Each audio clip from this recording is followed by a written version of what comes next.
அந்த மாநாட்டில் என்ன பேச போகிறார் என்பதை பொறுத்தா இருக்குது. அன்னைக்கு வந்து ஏதோ ஒரு மியூசிக் லான்ச் மாதிரி ஒரு கதையை சொல்லி காக்கா கதையை சொல்லி அன்னைக்கு இந்த மாதிரி எதுவும் சொல்லிடக்கூடாது. ஒரு மதத்தினுடைய சார்பு சார்ந்ததா அந்த பூமி பூஜையை நீ செஞ்சிருக்கிறாரு, பந்தக்கால் நடு அந்த பூஜையை செஞ்சிருக்கிறாரு, பிறப்புக்கும் எல்லா உயிருக்கும் சொல்லி வந்தாரோ அதுக்கு நேர்மாறாக இன்னைக்கு அவருடைய செயல்பாடுகள் அமைகிறதோ அப்படின்ற ஒரு சந்தேகத்தை இன்னைக்கு பொதுவெளியில் பேசப்படுது. அதே மாதிரி பார்த்தீங்கன்னா இன்னைக்கு அவரோட 69வது கடைசி படம், அதோட பூஜையும் போட்டிருக்காங்க. அந்த பூஜைக்கு அவர் போயிருக்காரு, ஆனால் இந்த பூஜைக்கு அவர் அட்டன் பண்ணல. ஒரு அரசியலுக்கெல்லாம் வரமாட்டாங்க, இந்த படத்துடைய வசூலை ஏற்றுவதற்காக இந்த மாதிரி அரசியல்லாம் பேசிகிட்டு இருப்பாங்க அப்படின்னு ஒன்று வரும். விஜய் அவர்கள் அப்படி இருக்க மாட்டாருன்னா நம்மளும் இதுவரை நம்பிட்டு இருக்கோம். ரிஃப்ளெக்ட் நேயர்களுக்கு வணக்கம். இன்றைக்கி நம்ம கூட யார் இணைஞ்சிருக்காங்கன்னு பார்த்தீங்கன்னா நாசர் அவர்கள் தான் இணைஞ்சிருக்காரு. அவர்கிட்ட சில பல கேள்விகள் கேட்டு தெரிஞ்சுக்கலாம். வாங்க வீடியோக்குள்ளே போகலாம். வணக்கம் ப்ரோ. வணக்கம் ப்ரோ. இன்றைக்கி மார்னிங் வந்து பார்த்தீங்கன்னா தமிழக வெற்றி கழகம் அதோட மாநாடோட பூஜை ஒன்று போட்டிருக்காங்க. அதை பற்றி என்ன நினைக்கிறீங்க நீங்கள்? அதான் பொதுவாக படங்களுக்கு தான் வந்து முதல்ல வந்து அதாவது டீசர் ரிலீஸ், அதுக்கப்புறம் மியூசிக் ஆடியோ லான்ச், அதுக்கப்புறம் படத்துடைய ட்ரெய்லர், அதுக்கப்புறம் படம் வெளியே வரும். ஆமாம். இப்போ அந்த மாதிரி வந்து விஜய் அவர்கள் அரசியலையும் ஒரு மாநாடாக தான், அதாவது மாநாடு அரசியலை கூட இன்னொரு சினிமாவை தான் பார்க்குறாரோ அப்படிங்கிற ஒரு சந்தேகமாக தான் இருக்குது. ஏன் அப்படின்னா முதல்ல தமிழக வெற்றி கழகம் பிப்ரவரி மாதத்தில் கட்சி தொடங்கினாங்க. கட்சி தொடங்கிய பிறகு 2026 தேர்தலை சந்திப்போம் அப்படின்னு சொல்லி சொன்னார். படத்தை முடித்து விட்டு அடுத்து நான் மக்களை சந்திக்க போகிறேன் அப்படின்னு தான் சொன்னார். அந்த மாநாடு தான் அந்த கட்சியினுடைய ஒரு முக்கியமானதாக பார்க்கப்படுது. ஏன்னா முதல்ல இவர் வந்து மக்களை இதுவரைக்கும் தமிழக வெற்றி கழகத்தினுடைய தலைவர் விஜய் அவர்கள் இதுவரைக்கும் அவருடைய கொள்கை என்ன, அவருடைய அரசியல் என்ன வழிகளில் இருக்க போகுது, இது எதுவுமே இல்லாத நிலைகளை இது எல்லாமே நான் வந்து மாநாட்டை தான் அறிவிப்பேன் அப்படின்னு சொல்லப்பட்டிருக்க நிலையில் இன்னும் விஜய் அவர்கள் மக்களை குறித்து கட்சியினுடைய பற்றி எந்த கொள்கைகளையும் அறிவிக்காத நிலையில் இந்த மாநாடு தான் மிகப்பெரிய எதிர்பார்ப்போடு இருக்குது. அந்த நிலைகளில் இந்த மாநாடு ஏற்கனவே ஒரு முறை அறிவிக்கப்பட்டு தேதி மாற்றம் செய்யப்பட்டு இன்றைக்கு வந்து 27ஆம் தேதி தான் இந்த மாநாடு அப்படிங்கிறத சொல்லியிருக்கிறாங்க.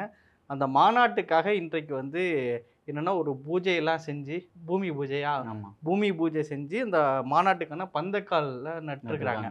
இது என்ன நமக்கு என்ன ஒரு கேள்வி வருது அப்படின்னா, விஜய் அவர்கள் இதுவரைக்கும் அவருடைய கட்சி கொள்கையாக அல்லது அவருடைய கட்சியினுடைய தொடக்கமாக அவர் சொன்னது வந்து பிறப்புக்கும் எல்லா உயிருக்கும் அப்படின்றதான் அவருடைய கட்சியினுடைய அடிநாளமாக அவர் சொன்னது. சமய சார்பின்மை இதுக்காக தான் நான் இருக்க போகிறேன் அப்படின்றது தான் சொல்லியிருக்கிறாரு. ஒரு மதத்தினுடைய சார்பு சார்ந்ததா அந்த பூமி பூஜையை நீ செஞ்சுருக்கிறாரு, பந்தக்கால் நடு அந்த பூஜையை செஞ்சுருக்கிறாரு. அவர் வந்து தர்காக்கள்லேருந்து தண்ணி கொண்டு வராங்க, ஏசுநாதர்லேயே அங்கே தண்ணி கொண்டு வராங்க, இப்படியெல்லாம் சொல்லப்பட்டாலும் ஒரு கட்சி என்பது இன்றைக்கு தமிழ்நாட்டுடைய பொறுத்தவரை ஒரு பக்கம் மதவாத போக்குகள் இருக்கும்போது அதை எல்லாம் தாண்டி ஒரு கட்சி என்பது எந்த மதத்துக்கு சார்பாகவும் இருக்க வேண்டியதில்லை, எந்த மதத்துக்கு எதிரானதாகவும் இருக்க வேண்டியதில்லை. அப்படி இருக்கும்போது விஜய் என்னவாக இதுவரையும் ப்ரொஜெக்ட் செஞ்சு வந்தாரோ, பிறப்புக்கும் எல்லா உயிருக்கும் சொல்லி வந்தாரோ அதுக்கு நேர்மாறாக இன்றைக்கி அவருடைய செயல்பாடுகள் அமைகிறதோ அப்படின்ற ஒரு சந்தேகத்தை இன்றைக்கி பொதுவெளியில் பேசப்படுது. ரெண்டாவது விஷயம், விநாயகர் சதுர்த்திக்கு இதுவரையும் விஜய் அவர்கள் வந்து வாழ்த்து தெரிவிக்கல அப்படின்னு சொல்லிட்டு இருந்தாங்க. அப்போ இவர் ஏதோ ஒரு பின்னணியிலே வராரு அப்படின்ற போது இன்றைக்கி இந்த மாதிரியான ஒரு பூஜைகள்லாம் வரும்போது இயல்பாக விஜய் அவர்களும் வழக்கமாக இங்கே ஏற்கனவே என்னென்ன அரசியல்கள் இங்கே பேசிகிட்டு இருக்காங்களோ, திமுக அதிமுக மாதிரியான ஒரு டைம்லைன் பாலிடிக்ஸை எப்படி செஞ்சுட்டு வராங்களோ அதே வழிகளை தான் விஜய் இருக்க போகிறாரோ அப்படிங்கிற ஒரு சந்தேகத்தை இன்றைக்கி பரவலாக எழுந்திருக்கதை பார்க்க முடியுது. இன்றைக்கு அவருடைய தொண்டர்களுக்கு ஒரு கடிதம் எழுதியிருக்கிறாரு. தொண்டர்கள் மெச்சூர்டாக இருக்கணுங்கிற கோணத்தில் எழுதப்பட்டதாக தான் தெரியுது. விஜய்க்கு இன்னும் அரசியல் மெச்சூர்டு இல்லையோ அப்படின்றதான் இந்த காட்டுதோன்ற மாதிரியான சந்தேகங்களை தான் இன்றைக்கு நடந்திருக்க நிகழ்வும் காட்டுற மாதிரி பார்க்க முடியுது. இப்போ வந்து எல்லா இதுலேயுமே கட்சியிலேயே அப்படி தான் பண்ணுவாங்களா? எனக்கு ஒரு டவுட்டு. இந்த மாதிரி வந்து பூஜை போட்டு தான் வந்து மாநாடு ஒன்று போவாங்களா? ஒன்று இல்லை, நமக்கு தெரிஞ்சு தமிழ்நாட்டில் எவ்வளோ கட்சிகள் இருக்கிறாங்க, நம்ம காலம் தொட்டு உருவான கட்சிகள் எவ்வளோ இருக்கிறது. ஆனால் இது வந்து இந்த மாதிரியான ஒரு பூஜை போட்டு இந்த மாதிரியான ஒரு பந்தக்கால் நட்டு அதற்கு இத்தனை ஆயிரம் நபர்கள் வந்து இப்படி பெரிய ஹைப்பாக கொடுத்த மாதிரி எந்த கட்சிகளுக்கும் இல்லை. விஜய் மீது ஆயிரக்கணக்கான இளைஞர்கள், லட்சக்கணக்கான இளைஞர்கள், வீட்டில் ஒரு ரசிகர்கள்ன்ற பட்டாளம் நிறைந்தவர் தான் விஜய். அதில் நம்ம மாற்று கருத்து இல்லை. விஜய்க்கு இவ்வளோ பேர் வந்து அவருடைய பார்வைக்காகவே அவர் ஒரு குரல் கொடுத்தாலே வரக்கூடிய அளவில் இருக்கிறாங்கிறத நம்ம மாற்று கருத்து இல்லை. ஆனால் இது மாறாக ஒரு செயற்கையாகவே ஒன்றை செய்ய ஒரு திட்டமிடுறாங்களோ, ஒரு ஹைப்பை உருவாக்குவதற்காகவே திட்டமிட்டு செயல்படுறாங்களோ அப்படிங்கிற ஒரு சந்தேகம் வருது.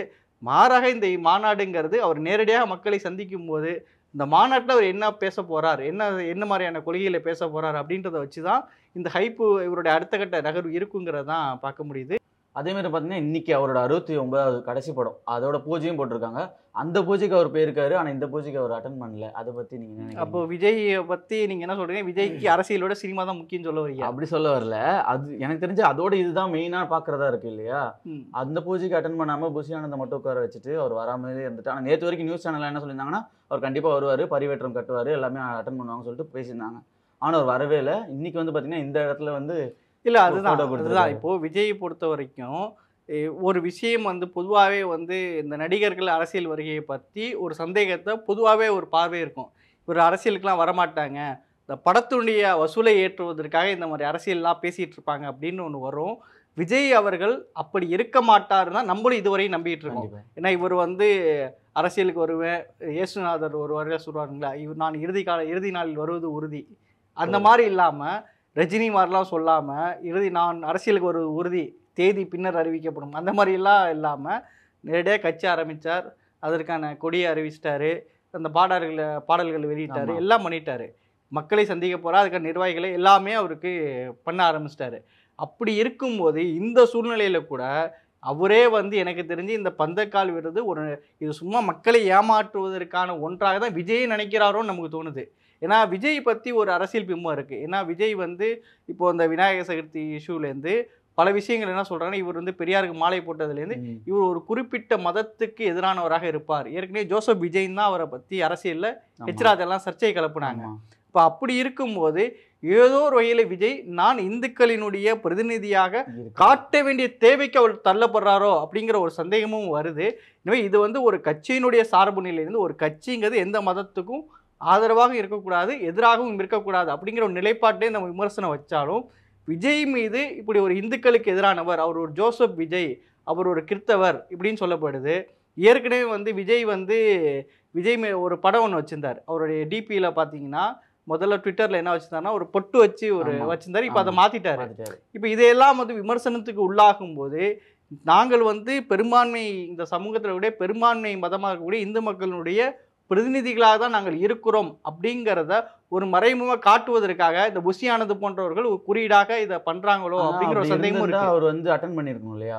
அது அட்டன் பண்ணியிருந்தா இன்னும் அதை உறுதிப்படுத்துற விதமாக இருக்கும். அவர் வரவே இல்லை. இது வந்து எனக்கு தெரிஞ்சு எப்படி தோணுதுன்னா, புஷி ஆனந்த் அவங்க தொண்டர்கள்லாம் சேர்ந்து இந்த மாதிரி பண்ணலாம்னு சொன்னதால ஓகே பண்ணிட்டு போங்க நீங்க அப்படின்ற மாதிரி. இல்லை, அப்படியெல்லாம் இல்லை. அந்த கட்சியில வந்து அவர் அறிக்கையிலேயே தெளிவாக சொல்றாங்கல்ல, விஜய் எடுக்கிறது தான் இங்கே டிசிஷன். புரியுது. இப்போ விஜய் இல்லாமல் புஷி ஆனந்த் இங்கே செய்ய போறது இல்லை. மாறாக விஜய்க்கு வந்து எப்பவுமே அதான் சினிமா பாணி தான். முதல்ல இதெல்லாம் பண்ணிட்டு மெயின் பிக்சர்ல வந்து நிக்கிறதுன்னு இருக்குல்ல, அந்த சினிமா பாணியில் அவர் வந்ததுனால அதே அரசியலாக பார்க்கறதுனால எல்லாமே அது கொடியை பற்றி கொடிக்கு என்ன யாது, கொடிக்கு என்ன கலரு, அதுக்கு என்ன விளக்குன்னு மாநாட்டில் அறிவிக்கிறேன். இப்படி ஒரு என்னமோ மாநாட்டை வந்து ஒரு ஹைலைட் பண்ணி எல்லாத்துக்குமே மாநாடு எல்லாத்துக்குமே மாநாடு அப்படிங்கிற ஒரு பிம்பத்தை உருவாக்க போகிறாங்க. இந்த மாநாடுங்கிறது ஏதோ ஒரு நோக்கத்துக்கானதாக இருக்கணும். இப்போது நீங்கள் பொதுவாக எல்லா கட்சிகளையும் மாநாடும் பார்த்தீங்கன்னா, இப்போ நேற்று விடுதலை சிறுத்தைகளுடைய மாநாடு நடந்துச்சுன்னா மது மற்றும் போதை ஒழிப்பு மாநாடு ஒரு இஷ்யூ இருக்கும். இப்போ வெல்லும் ஜனநாயகம் அப்படின்னு மாநாடு வைப்பாங்க. அது மாதிரி ஏதோ ஒரு இஷ்யூ வச்சு பாசிச ஒழிப்பு மாநாடு அப்படின்லாம் வைப்பாங்க. ஒரு இஷ்யூவே இல்லாத ஒரு மாநாடை தான் இப்போ உருவாக்குறாங்க. எதுக்காக மாநாடு? ஒரு கொள்கை பிரகடனம் அப்படின்ற மாதிரி வைக்கிறாங்க. எனவே அதனால இந்த மாநாட்டில் தான் எல்லாமே விஜய் வச்சு தான் எல்லாமே அப்படிங்கிற ஒரு பிம்பத்தை உருவாக்குறதுக்கான வேலைகள் தான். அதனால தான் விஜய் இதுக்கு வராமல் அதுலேயே பார்த்துப்போம் அப்படின்னு பார்க்குறாரு. அதே மாதிரி பார்த்தீங்கன்னா அந்த லொக்கேஷன் வந்து பார்த்தீங்கன்னா குறிப்பிட்டு வீல ஆரம்பிக்கிற மாதிரி விழுப்புரம் மாவட்டத்தில் விக்கிரவண்டியில் வி சாலையிலன்ட்டு ஃபிக்ஸ் பண்ணியிருக்காங்க. அது என்ன நோக்கமாக இருக்கும்னு நினைக்கிறீங்க? அவங்க பல இடங்களை தேடி பார்த்தாங்க. திருச்சியில் ட்ரை பண்ணாங்க, சேலத்தில் ட்ரை பண்ணாங்க. எங்கேயுமே அவங்களுக்கு இடம் வந்து இவங்க வந்து என்னன்னா இவங்களுக்கு ஒரு பெரிய பிரம்மை இருக்கு. என்னன்னா 40 லட்சம் பேர் நாங்கள் கொண்டு வருவோம், இந்தியாவை எதிர்பார்க்காத முடியாத அளவுக்கு மிகப்பெரிய மாநாடை கொண்டு வருவோம், அவ்வளோ பெரிய இளைஞர்களை திரட்டுவோம் அப்படின்னு ஒவ்வொரு தொகுதிகளையும், அதாவது 234 சட்டமன்ற தொகுதி இருக்கு, ஒவ்வொரு தொகுதிகளையும் 6000லேருந்து 10,000 பேர் நாங்கள் திரட்ட போகிறோம். மினிமம் நாங்கள் வந்து இப்போ வந்து 4 லட்சத்தில் வந்து நிற்கிறாங்க. முதல்ல அவங்க போட்ட கணக்கு 30 லட்சம் 40 லட்சம், இப்போ 4 லட்சத்தில் வந்து நிற்கிறாங்க. அதுக்கப்புறம் அவர் எழுதி கொடுத்தது 55,000 பேர். சரிங்களா? அந்த விசாலையில் அவங்களுக்கு கிடைச்ச அனுமதி அங்கே தான். அவங்களுக்கு பார்த்ததுல இந்த இடம் தான் வந்து அவங்க கடைசியாக தேர்வு செஞ்சுருக்கிறாங்க. அதுக்கு அவங்களுக்கு வேற வழி இல்லாமல் தான் இங்கே தேர்வு செஞ்சுருக்காங்க. இந்த இடத்த தான் செய்யணும் அப்படிங்கிற திட்டமிடலாம் கிடையாது. அவங்க இலக்கு வச்சது திருச்சி, சேலம், மதுரை அங்கெல்லாம் போயிட்டு தான் அங்கே வந்திருக்காங்க. இப்போ வந்து பொதுவாக வந்து பார்த்தீங்கன்னா எல்லா தலைவர்களுமே வந்து அவங்க தொண்டர்களோட வந்து பேசுறதுக்கு ஒரு அறிக்கை ஒன்று விடுவாங்க. எந்த அளவுக்குள்ள அவங்க ஏதாவது பெரிய ஒரு காரியம் பண்ண போகிறதா இருந்தால் அது அறிக்கை மூலியமாக அவங்க வந்து தெரிவிப்பாங்க. அந்த மாதிரி இன்னைக்கு காலையில் வந்து பார்த்தீங்கன்னா ஒரு அறிக்கை விட்டுருக்காரு இல்லையா? அதை பற்றி என்ன கருத்து நீங்கள் நினைக்கிறீங்க? இல்லை, பொதுவாக திமுக அதிமுகவில் பொறுத்த வரைக்கும் பொதுவாக திமுகவில் தான் இந்த மரபு இருக்கும். தம்பிகளுக்கு கடிதம் அப்படின்னு அண்ணா காலத்துலேருந்து இருக்கும். இப்போ கலைஞர் அந்த மாதிரி அதை கடிதங்கள் மூலிமா தொண்டர்களிடம் பேசுறது இருக்கும். இப்போ அதே பாணியில் தான் ஜெயலலிதா அம்மையார் அவர்களும் அவங்க தொண்டர்களுக்கு கடிதம் எழுதுவாங்க. இப்போ அப்படியான ஒன்றாக தான் இன்னைக்கு விஜயும் வந்து இந்த கடிதத்தின் மூலம் பேசியிருக்கிறார். அவரே சொல்கிறார், இதான் முதன் கடிதம் நான் உங்களுக்கு எழுதுவது அப்படின்னே சொல்கிறாரு. அதில் பல விஷயங்களை பேசுகிறாரு. குறிப்பாக வந்து நம்முடைய கட்சி தொண்டர்கள் வந்து எப்படி இருக்கிறாங்க, ஏதோ ஒரு பொலிட்டிசைஸ் பண்ணணும் அப்படின்றது தான் பேசியிருக்காரு. மாநாடுங்கும் போது நம்ம வந்து இராணுவ கட்டமைப்போடு இருக்கணும், ஒரு நல்ல இளைஞர்களாக இருக்கணும், நம்மளை பற்றி வெளியில் இந்த மாதிரி தப்பு தவறுமா பேசிட்டு இருக்காங்க, விசில் அடிச்சா கொஞ்சம் இதெல்லாம் அவர் சொல்லாமல் ரீசெண்டாக சொல்கிறாரு. ஒரு விசில் அடிச்சா குஞ்சுகளாக நம்மளை பார்த்து வெளியில் பேசிகிட்டு இருக்காங்க, நம்ம வந்து ஒரு கட்டுப்பாடாக இருக்கணும். ஏன்னா விஜய் ரசிகர்கள் பட வெளியிட்ட அப்பவே எப்படி இருப்பாங்கன்னு நமக்கு தெரியும். போய் பார்த்தா முத நாள் படம் பார்க்க போனவன் எதுக்கடா படத்துக்கு வந்தங்கிற நிலைகள்லாம் இருப்பான். படம் பார்க்க முடியாது, பெரிய டிஸ்டர்பன்ஸ் இருக்கும், அங்கே எடுத்து நடக்கும், அந்த பேப்பரை கிழிச்சு விட்டேறிவாங்க, இப்படி ஒரு விஷயங்கள் இருக்கும். இது சினிமாவுக்கு ஓகே, இது நம்ம அரசியலுக்கு வரும்போது இந்த நிலைகளில் இருக்கக்கூடாது, நம்ம கொஞ்சம் பொலிட்டிசைஸ் ஆகணும். ஆனால் இவருடைய பொதுச் செயலாளருக்கு தான் இவர் முதல்ல சொல்லியிருக்கணும். ஏன்னா அவர் தான் சொல்கிறார், என்ன சொல்கிறாருன்னா, நீங்கள் வந்து சம்பளத்தை நீங்கள் போய் 27, 28ஆம் தேதி நீங்கள் உங்களுக்கு லீவு கொடுக்கலன்னா உன் போனஸும் வேணாம், அட்வான்ஸும் வேணாம், தூக்கி போட்டு எல்லாம் வாங்க அப்படின்னு சொல்லி பேசுகிறாரு. இவர் முதல்ல அறிவுரை கொடுக்கணுன்னே அவங்க பொதுச் செயலாளர் தான். விஜயனுடைய அரசியல் வருகை மிகப்பெரிய மாஸ் பாப்புலேஷனோட வரக்கூடிய ஒரு வருகை சில பேருக்கு ஒரு தாக்கத்தை ஏற்படுத்தும். அப்படி இருக்கக்கூடியவங்க விஜய் வருவதற்கு முன்னே இவருக்கு உண்டான தாக்கத்தை ஏற்படுத்தணும், இவரை பற்றி விமர்சனங்களை பண்ணணும் அப்படிங்கிறதவே திட்டமிட்டு விஜயை ஒரு ஒன்றும் இல்லாதவர் ஆக்கணுங்கிற ஒரு மோட்டோவே பண்ணிட்டு இருக்காங்க. என்ன விஷயம்னா, இப்போ மணிப்பூர் பிரச்சனை நடக்குது, இராணுவ இஸ்ரேல் பிரச்சனை நடக்குது, இப்படி தமிழ்நாட்டில் இந்த பிரச்சனை நடக்குது, இப்போ டாஸ்மார்க் விஷயம் நடக்குது, கள்ளக்குறிச்சி நடக்குது, இப்போ கொல்கத்தா இஷ்யூ நடந்துச்சு. இப்போ இது எல்லாமே கொண்டு வந்து விஜய் இதுக்கு பதில் கொடுத்தாரா? ஏற்கனவே இங்கே இத்தனை வருஷமா ஆண்டுகிட்டு இருக்கிற கட்சிகள், ஏற்கனவே எம்பி எம்எல்ஏக்கள் நிற்கக்கூடிய கட்சிகளே எல்லாரும் கொல்கத்தா விஷயத்துக்கு ரியாக்ட் பண்ணாங்களான்னு கூட தெரியல. எத்தனை பேர் மணிப்பூர் விஷயத்துக்கு இன்னும் பேசுறாங்கன்னு கூட தெரியல. இன்னமும் மேடையே சந்திக்காத, மக்களே சந்திக்காத விஜய் இதுக்கு பதில் சொன்னாரா, இதுக்கு சொன்னாரான்னு.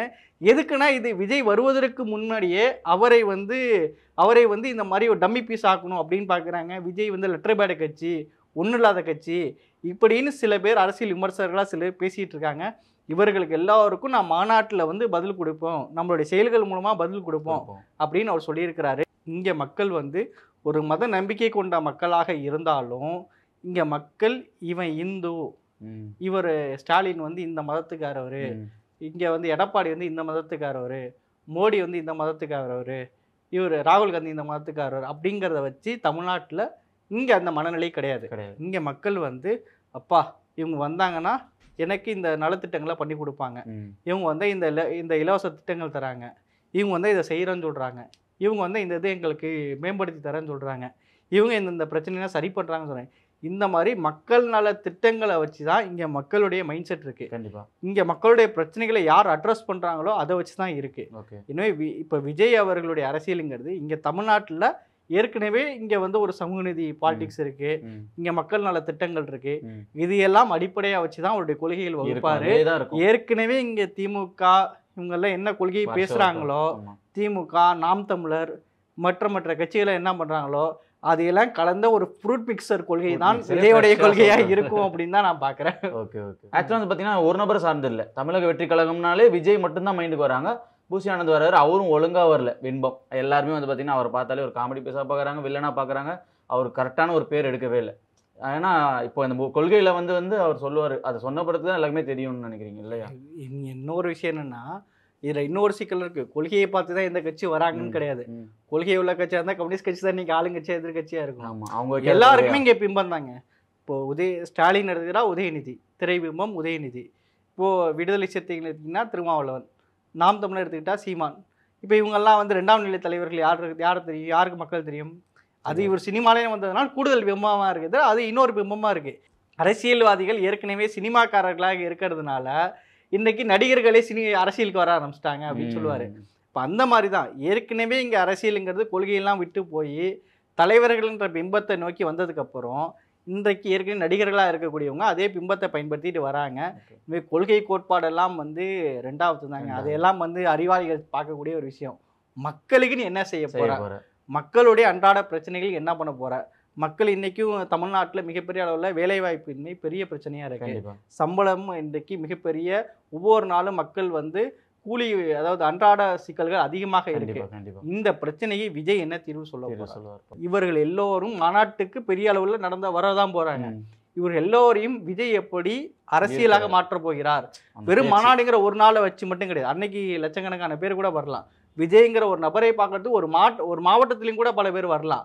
அதை தாண்டி அந்த மாநாட்டில் விஜய் என்ன சொல்ல போகிறார், அந்த மாநாட்டில் மக்களுக்கு எந்த அளவுக்கு ஒரு நம்பிக்கை ஏற்படுத்த போகிறார் அப்படின்றத பொறுத்து தான் அவருடைய அரசியல் எதிர்காலங்கிறது இருக்குது. எனவே மாநாடுங்கிறது இல்லை, இந்த மாநாட்டுக்கு பிறகு அவருடைய வச்சு தான் அவருடைய ஒட்டுமொத்த அரசியலும் இருக்க போகிறது. எனவே அவர் இதையெல்லாம் வந்து அந்த மாநாட்டில் என்ன பேச போகிறார் என்பதை பொறுத்து தான் இருக்குது. அன்னைக்கு வந்து ஏதோ ஒரு மியூசிக் லான்ச் மாதிரி ஒரு கதையை சொல்லி கதையை சொல்லி அன்னைக்கு இந்த மாதிரி எதுவும் சொல்லிடக்கூடாது.